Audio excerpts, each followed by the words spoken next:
Tiene la palabra el Grupo Mixto.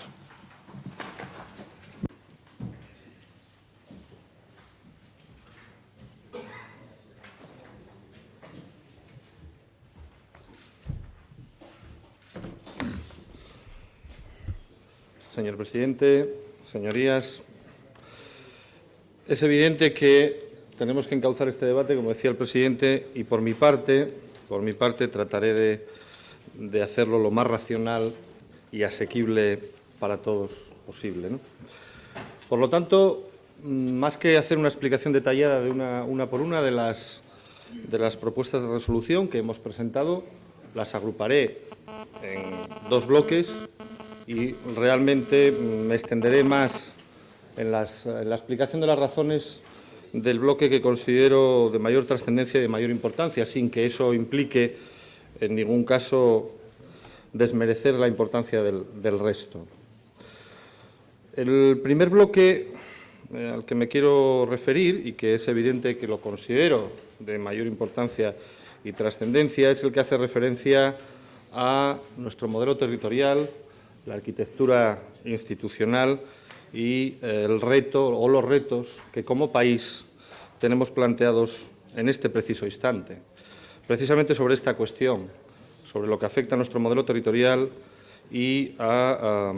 la arquitectura y al modelo de Estado construido a partir de la Constitución del 78, que, como les decía ayer y en consonancia con lo que formaba parte de mi discurso ayer, creo que está amenazado y en serio peligro por los retos que se plantean desde, fundamentalmente de Cataluña, pero también de otras comunidades de orientación nacionalista. En primer lugar, planteamos una resolución que insta a la Junta General del Principado a una declaración expresa de defensa de la unidad de la nación española, tal como se consagra en el artículo 2 de nuestra Constitución. Quiero explicar bien cuál es el objetivo de esta propuesta de resolución. No hay en ella ninguna vocación de retrotraernos a ningún pasado que no considero más glorioso en ningún caso, sino precisamente recuperar o rescatar los valores de la Constitución del 78, que es la norma fundamental que ha permitido el mayor periodo de convivencia democrática de este país y que yo creo, como les decía, que está ahora mismo en serio riesgo. Y por eso hacemos referencia a lo que es el contenido del texto constitucional. Parece una obviedad. Es cierto, se me podrá decir que estoy haciendo alusión a algo que viene recogido en la norma constitucional. Pero ante, digamos, el desbarajuste de declaraciones, de posiciones contrapuestas que ahora mismo circulan en el debate político y de los retos que están planteados, sobre todo a 2 meses vista, con la propuesta secesionista que sale del Gobierno y del Parlamento de Cataluña, creo que necesitamos una posición clara que reafirme lo que son los valores de nuestra Constitución del 78 en cuanto a la unidad de la nación. Y quiero decir unidad de la nación española y en ningún caso uniformidad. Hablo de la unidad y no solo como un concepto jurídico, como una formulación abstracta o sentimental en la cual cada uno puede tener su posición y yo no voy a entrar en este momento, sino como formulación estrictamente política,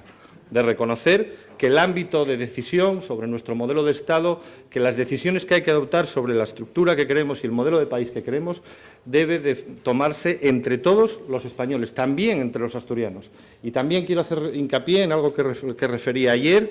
Considero que este es un asunto de trascendencia fundamental para Asturias y para los asturianos. No puede ser un asunto en absoluto ajeno a Asturias y a todos los asturianos. Tenemos que formar parte del ámbito de decisión de cómo queremos que se construya este país. Y ahora mismo esto está en serio peligro porque se pretenden construir ámbitos de decisión particulares llevados de la mano, ya digo, de los intereses puramente nacionalistas. Por lo tanto, defendemos la cohesión, defendemos la igualdad y creemos que el mejor instrumento para garantizar esa cohesión nacional y esa igualdad, que es imprescindible para afrontar los retos del futuro, es defender precisamente el concepto de la unidad de la nación, tal como viene recogido en el artículo 2, que también consagra, y lo recuerdo, el derecho a la autonomía y a las particularidades de de las comunidades autónomas que conforman este país. Pero sería, yo creo que una oportunidad perdida si no hacemos un pronunciamiento expreso en este sentido. Ya digo que esto afecta al marco de convivencia de todos los españoles y, desde luego, al marco de convivencia de todos los asturianos. Y instamos, en este sentido, al Gobierno de la Nación a que se utilicen todos los mecanismos legales en el marco de sus competencias y dentro del orden constitucional, porque ayer se dijo aquí, en este debate, que muchas veces había que dar respuestas pequeñas a grandes problemas. Sinceramente, creo que no es así. Creo que en este caso tenemos un gran problema y tenemos que dar una gran respuesta. No podemos seguir con respuestas de perfil bajo, porque los retos que se están planteando son de una gravedad absolutamente extrema y, por lo tanto, necesitamos hacer esta expresa mención a ello. Miren, en este mismo sentido planteamos una propuesta de resolución en la cual solicitamos la reforma del título 8º de nuestra Constitución. Yo creo que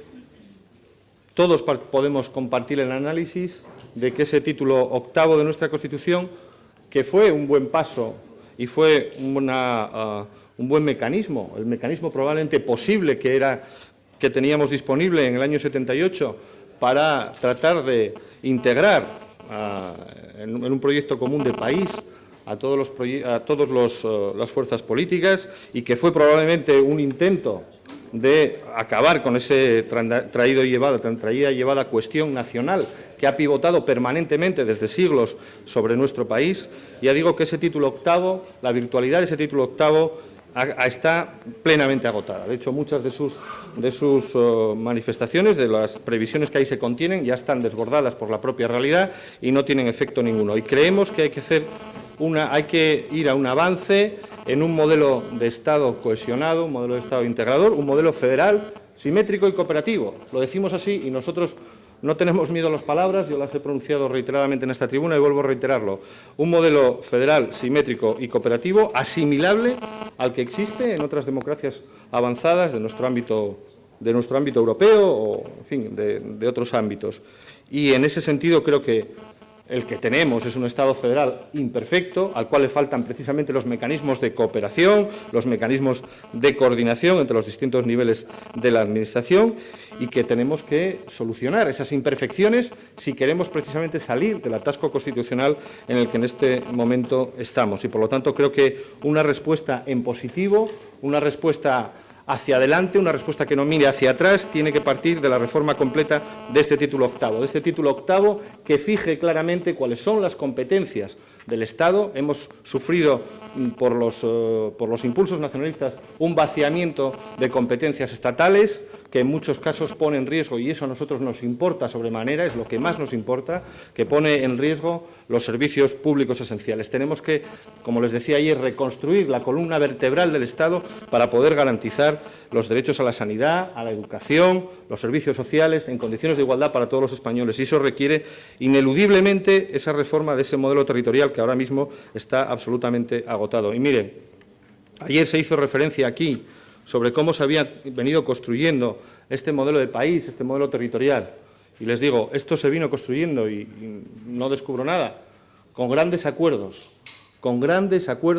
entre las fuerzas nacionales, las fuerzas que tienen vocación de estructurar un país, que tienen vocación de construir un discurso no solo territorial, sino un discurso nacional. Se encauzaron, en primer lugar, con los acuerdos del año 81 entre el Gobierno de UCD y el Partido Socialista, que de alguna manera convirtió a todas las comunidades autónomas en un mismo nivel institucional, con una misma orografía institucional, y se encauzó posteriormente, en el año 92, con los acuerdos autonómicos entre el Partido Socialista y el Partido Popular, que igualaron el techo competencial de todas las comunidades autónomas. Bien, hoy estamos en una situación similar, sino de mayor urgencia y de mayor necesidad. Y necesitamos esos grandes acuerdos, y ustedes tienen esa responsabilidad. Se lo he exigido reiteradamente, tienen esa gran responsabilidad de encauzar nuevamente este modelo territorial. Nosotros, Como partido que tiene vocación nacional, ayudaremos, pero desde luego, si no se produce un acuerdo de las dos fuerzas mayoritarias, seguramente que esto no va a ser posible. Y necesitamos ese acuerdo de forma perentoria y urgente. Por eso nosotros planteamos esa reforma del título octavo, con lo que creemos que tienen que ser las propuestas en positivo que hay que articular en este momento. Bien, en este mismo sentido, planteamos la reforma de la financiación autonómica.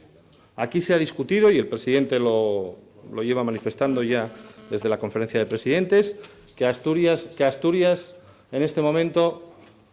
debe de conformarse con el modelo de financiación autonómica que tenemos y que es un buen modelo, o al menos el mejor de los modelos posibles para Asturias. Nosotros no creemos eso en absoluto, y esto está ligado a lo que decía antes. Tenemos un modelo de financiación autonómica, en primer lugar, que consagra unos privilegios con los que nadie que crea en la igualdad y nadie que crea en la libertad puede estar contento, nadie puede estar conforme, y consagra los privilegios de dos regímenes forales, los regímenes forales que ya sé y se me dirá que está recogido en la Constitución, pero como les decía, creo que esa arquitectura institucional de la Constitución está absolutamente desbordada por la realidad y además no ha servido para lo que pretendía, que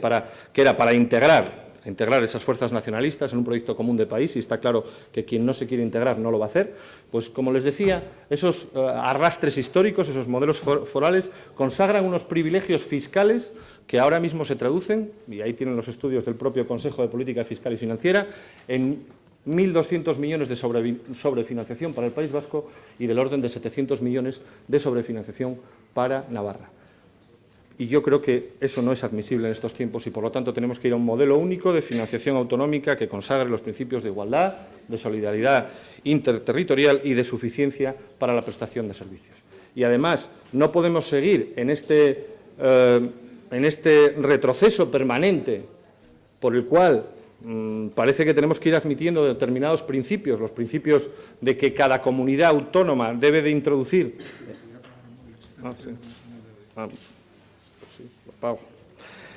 No podemos admitir determinados principios, como los principios de que cada territorio, cada comunidad autónoma debe de introducir cuáles son los criterios que mejor le vienen en esta puja común, en esta puja por establecer un modelo de financiación a la carta, porque ya sabemos que eso lo que produce, en todo caso, es un reparto de la tarta absolutamente desequilibrado, y es más, estamos comiéndonos la tarta y hemos quedado sin tarta ya a fuerza de que cada uno trate de introducir lo que son sus particularidades o sus peculiaridades. Tenemos que hacer un modelo de financiación autonómica pensado y planteado desde el reparto de competencias, desde la suficiencia financiera y desde lo común, no desde las particularidades de cada uno de los territorios. A mí, personalmente, defender un modelo de financiación autonómica que consagra principios como el de nivelación parcial en los servicios públicos no me parece que sea de recibo, y no me parece que sea de recibo sobre todo desde las fuerzas políticas que defienden la igualdad de los ciudadanos por encima de la de los territorios. Y, por lo tanto, creo que ese modelo de financiación autonómica que tenemos en este momento no es de recibo, y por eso planteamos su reforma. Y miren, cuestiones de importancia, la reforma electoral. He constatado en el día de ayer que ya no somos solo UPyD los que consideramos que hay que reformar nuestra ley electoral asturiana, la ley electoral del régimen electoral de Asturias. Constatamos esa realidad y nos congratulamos por ello, porque realmente hace escasamente 3 o 4 meses, tanto en público como en privado, algunos me tacharon de absolutamente iluso por plantear la reforma de esa norma electoral que parecía no había necesidad ninguna de hacerlo. Yo creo que sí la hay. Yo creo que hay un problema evidente, y todos lo hemos constatado en esta Cámara y en los discursos de ayer quedó de manifiesto. Hay un problema evidente de relación entre los representados y los representantes políticos que somos nosotros. Y la norma que regula la manera en que esa representación se articula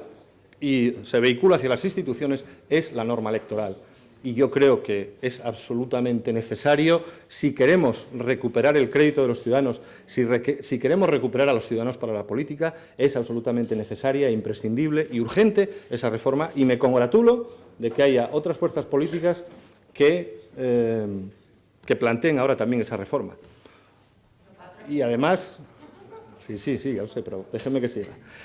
Y además, Me congratulo también de saber que en Asturias vamos a disponer de un marco para discutir estas cuestiones. Las cuestiones que cada uno quiera plantear. Seguramente que cada uno planteará aquellos aspectos de la reforma que le parecen más importantes. Nosotros señalamos en nuestra resolución, y así lo hemos indicado, cuáles creemos que son los principales problemas que hay que solventar y que hay que afrontar. Pero también admitimos que haya otras fuerzas políticas que que propongan otro tipo de reformas y otro tipo de respuestas a esos retos. Me parece bien. Y yo creo que de lo que tenemos que congratularnos hoy es de que, a diferencia de lo que ha ocurrido en el marco del país, pero también en otras comunidades autónomas, esto se va a hacer desde un proceso de diálogo, de debate, de discusión abierto entre todas las fuerzas políticas a través de ese instrumento que hemos creado y que hemos incorporado al acuerdo de gobernabilidad con el Partido Socialista, y que es esa comisión especial de estudio, debate y, en su caso, reforma de la ley electoral asturiana. Por lo tanto, ya digo que me congratulo de que en Asturias dispongamos de ese espacio del que no se ha dispuesto en otros lugares donde se ha ido a otras reformas de otro tipo y de otra manera y con otros procedimientos. Yo creo que este era el procedimiento adecuado, siempre lo pensamos así, desde UPyD siempre lo planteamos de esta manera y no de otra. De hecho, nosotros en el propio acuerdo de legislatura manifestamos el hecho de que nos parece que este es una de las normas estructurales de todo sistema democrático, también del sistema autonómico, y que, por lo tanto, no se puede ir a su reforma si no es desde el diálogo, desde el debate y desde buscar amplias mayorías que propicien dar una cierta estabilidad a esa norma que, ya le digo, forma parte de la estructura misma de nuestro sistema democrático. Tenemos esa oportunidad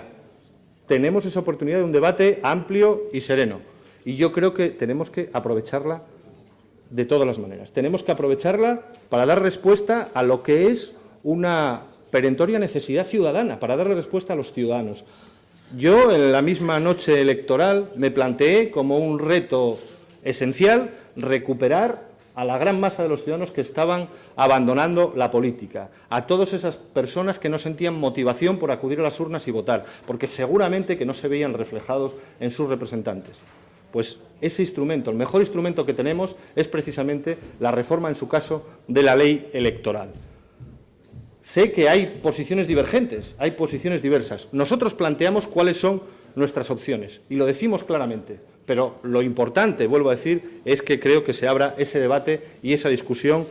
cara a la sociedad asturiana, que conozcan cuáles son las posiciones y los criterios que cada uno defiende. Y nosotros defendemos unos muy claros. Defendemos la proporcionalidad del voto, defendemos el valor igual del voto de todos los asturianos, defendemos también la supresión de las barreras electorales para que esa pluralidad pueda acceder a las instituciones, y defendemos una cuestión que yo creo que se habla bien poco, pero que está recogida también en el acuerdo de legislatura, que es la apertura de las listas electorales. Y lo recogemos en nuestra propuesta, pero estamos dispuestos a debatirlo, debatámoslo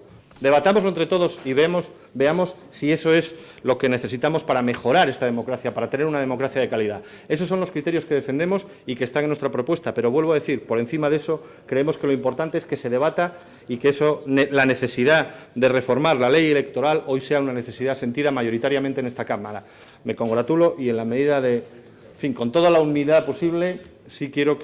reconocer que si este debate ha llegado hoy aquí a estas instituciones, en buena medida ha sido porque lo ha traído UPyD.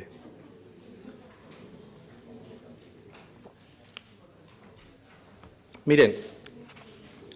hay otra propuesta también que enlaza con estos principios que yo vengo desgranando, que es la relativa a la reforma de los órganos auxiliares del Principado de Asturias. La reforma de los órganos auxiliares del Principado de Asturias, Procuraduría, Consejo Consultivo y Sindicatura de Cuentas, que ha formado parte del debate, se ha hablado de ello ayer a lo largo del debate, y en la cual nosotros, y eso también forma parte del acuerdo de legislatura, lo que hemos establecido son unos principios generales. Primero, la necesidad de la reforma de esos órganos auxiliares. Creo que eso es también una necesidad sentida de forma mayoritariamente en la calle por los ciudadanos. ¿Por qué? Porque creemos que esas instituciones, en buena medida, no han cumplido su función, porque han partido de un marchamo absolutamente partidista. Y hablo en este caso de la Sindicatura de Cuentas, de esto se habló ayer. Hubo un error en la configuración de estas instituciones que tienen que estar por encima del juego partidista, y digo del juego partidista, que no del juego político o del juego democrático, y el acceso a estas instituciones, los miembros de estas instituciones tienen que ser personas que formen parte de ellas no por su filiación política, sino por su cualificación, por su rigor profesional y por su prestigio profesional. Y esa es la reforma imprescindible si queremos recuperar el prestigio de estas instituciones, que a nadie de los que estén en esta Cámara se le puede ocultar que es un prestigio absolutamente ahora mismo depreciado. Depreciado por, no voy a explicarles, ustedes en muchos casos protagonizaron esas circunstancias, lo que pasó en la legislatura pasada, por ejemplo, en el ámbito de la Sindicatura de Cuentas, que permítame que se lo diga desde el exterior, desde afuera de las instituciones y desde afuera de este Parlamento, parecía un espectáculo bochornoso de batalla política y partidista en torno a una institución que tiene una tarea fundamental, como es la del control de las cuentas públicas, la control de la Administración del Principado de Asturias. Pues para eso necesitamos reformar esa institución.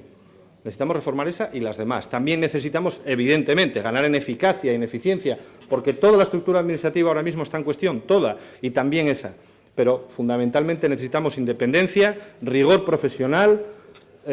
y también eficacia y eficiencia. Y nosotros proponemos esa reforma con esa orientación y en ese sentido. Y en el ámbito de la Sindicatura de Cuentas lo decimos muy claramente. Nos parece, para cumplir esos principios, nos parece mucho mejor la existencia de un único síndico que de alguna manera concentre una mayoría amplia y que figure su nombramiento exclusivamente por esos criterios de prestigio y rigor profesional. Y ese era el criterio que parecía que sobre el que había una cierta mayoría. Luego parece que esa mayoría ya no existe, pero en todo caso yo creo que si dentro de ese proceso de reforma de esos órganos auxiliares también es un asunto que podemos debatir y discutir. No creo que tengamos que dejar al margen de la posible reforma, en este caso, tampoco el número de miembros o cómo son su proceso de elección. Me parece que todo debe ser objeto de esa discusión y dentro de ese debate nosotros nos posicionamos, pero también estamos dispuestos a asumir otras posiciones y otros razonamientos. Pero sí les digo que me parece que la defensa del prestigio, del rigor profesional, de la independencia de esas instituciones, precisamente por el prestigio que tienen que asumir, es fundamental y no puede quedar fuera del debate. Hay otra serie otro conjunto de propuestas de resolución que hacemos, van desde el apoyo a las pymes, desde, en fin, la vocación de que la Administración pública tiene que ponerse al servicio de esa estructura de pymes, simplificando la normativa, creando o suprimiendo en la medida de lo posible los trámites burocráticos que permitan que se desarrolle la actividad económica con mayor agilidad y con mayor facilidad. Y también planteamos alguna cuestión en el ámbito que nos parece de absolutamente necesidad, que es en el ámbito del salario social, en el ámbito de la dependencia. En este ámbito realmente es donde yo creo que se demuestra la calidad de una sociedad, la calidad de una sociedad que no deja tirados, que no deja abandonadas a aquellas personas que en este momento precisamente de aguda crisis económica más lo necesitan. Y no puede ser admisible los plazos de pago del salario social, los recortes a la dependencia que han venido, y por eso pedimos al Gobierno de Asturias, que tome un papel decisivo tanto en el acortamiento de los plazos como en suplir las partidas que en alguna medida han sido recortadas en el ámbito de la dependencia, y eso nos parece que tiene que ser una política prioritaria en estos momentos. Hacemos una propuesta también en el ámbito de la reforma de la ley hipotecaria y de la ley concursal, porque nos preocupa muchísimo lo que ha pasado con el mercado de la vivienda, que ha expulsado a mucha gente, que ha dejado en esa situación absolutamente precaria a mucha gente que está perdiendo su vivienda, que son los ahorros de toda su vida y que ahora mismo no tiene una respuesta desde la legalidad para permitir una salida a esa situación, a esa situación de absoluto precariedad y en esa situación que les empuja prácticamente a la exclusión social. Y lo que nosotros planteamos, y quiero resumírselo muy rápidamente porque sí es verdad que es una propuesta quizá compleja, de las más complejas que hemos presentado, lo que presentamos básicamente es lo que se conoce en otros ámbitos